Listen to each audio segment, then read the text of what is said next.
Class 9 থেকে তোমাদের একটা টপিক বোঝাচ্ছি রেশনাল নাম্বার।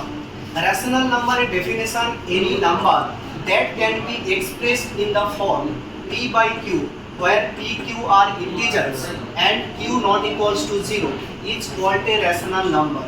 তো আমরা এখান থেকে কি বুঝলাম? any fraction is a rational number। any fraction means proper fraction, improper fraction, any fraction is a rational number। and এখানে একটা জিনিস দেখো q not equals to 0 লেখা আছে। why q not equals to 0?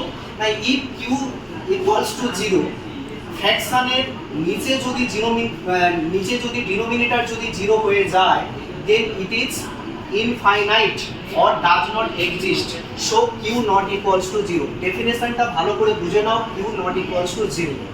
দেন আমরা एग्जांपल দেব 2/5 প্রপার ফ্র্যাকশন, 7/2 ইমপ্রপার ফ্র্যাকশন, √16 কে আমরা লিখতে পারি 4/1, so 4/1 or √16 is a rational number।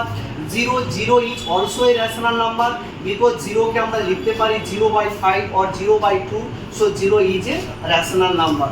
এবার আমরা একটা কোশ্চেন নিলাম, insert a rational number between 2/9 and 3/8। তোমরা একটা জিনিস মনে রাখবে, যে কোনো দুটো রেশনাল নাম্বারের মাঝখানে infinite number of rational number রয়েছে। সো একটা রেশনাল নাম্বার যদি আমরা লিখি এ রেশনাল নাম্বার বিটুইন 2/9 and 3/8, তো আমরা কি করে বের করব? না দুটো রেশনাল নাম্বারকে প্লাস করব by divided by 2। 2/9 plus 3/8 divided by 2। 9 8 এর এলসিএম করলাম 72, এটা ক্যালকুলেশন করলাম 8 * 2 16 প্লাস 9 * 3 27 বাই 2 ইকুয়ালস টু 43/144। এবার যদি তোমাদের এই কোশ্চেনের সঙ্গে আরেকটা পার্ট যদি তোমাদেরকে জুড়ে দেয়, এটাকে যদি অ্যাসেন্ডিং অর্ডার অর ডিসেন্ডিং অর্ডারে যদি তোমাদেরকে সাজাতে বলে, তো নেক্সট পার্টটা করছি। দেখো দুটো রেশনাল নাম্বারের মাঝখানে আমরা রেশনাল নাম্বারটা বের করেছিলাম 43/144। নেক্সট পার্ট হচ্ছে অ্যারেঞ্জ ইন ডিসেন্ডিং অর্ডার।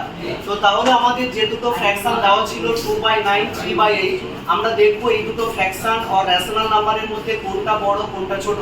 তার জন্য আমাদের কি করতে হবে? ডিনোমিনেটরগুলোকে এলসিএম করতে হবে। 9 আর 8 এর এলসিএম হচ্ছে 72।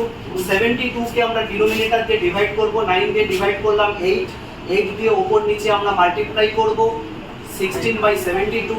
নেক্সট হচ্ছে এলসিএম কে নেক্সট ডিনোমিনেটর 8 দিয়ে ডিভাইড করলাম, কত পেলাম? 9 দিয়ে উপর নিচে মাল্টিপ্লাই করলাম 3 * 9 27, 8 * 9 72। তো এখান থেকে আমরা বুঝতে পারলাম যে 27টা হচ্ছে বড়। দেখো ডিনোমিনেটর গুলো সেম হয়ে গেছে, সো 27 বড়। নেক্সট হচ্ছে তাহলে 27/72টা বড় হলে তাহলে আমাদের 3/8 এই ফ্র্যাকশনটা হচ্ছে বড়, 2/9টা হচ্ছে ছোট, সো 3/8টা হচ্ছে বড়। আর এই দুটো রেশনাল নাম্বারের মাঝখানে যেহেতু রেশনাল নাম্বারটা আমরা বের করেছি 43/144 greater than 2/9, so therefore 3/8 greater than 43/144 greater than 2/9। এইভাবে আমরা ডিসেন্ডিং অর্ডারে রেশনাল নাম্বারগুলোকে সাজিয়ে নিলাম। তো আমরা রেশনাল নাম্বারের ডেফিনেশন বোঝালাম, একটা ম্যাথ করালাম। এরপর যদি তোমাদের কোনো ডাউট থাকে তোমরা ডাউটটা কমেন্ট সেকশনে মেনশন করবে, আর যদি ভালো লাগে তাহলে একটা লাইক করবে। ওকে, থ্যাংক ইউ।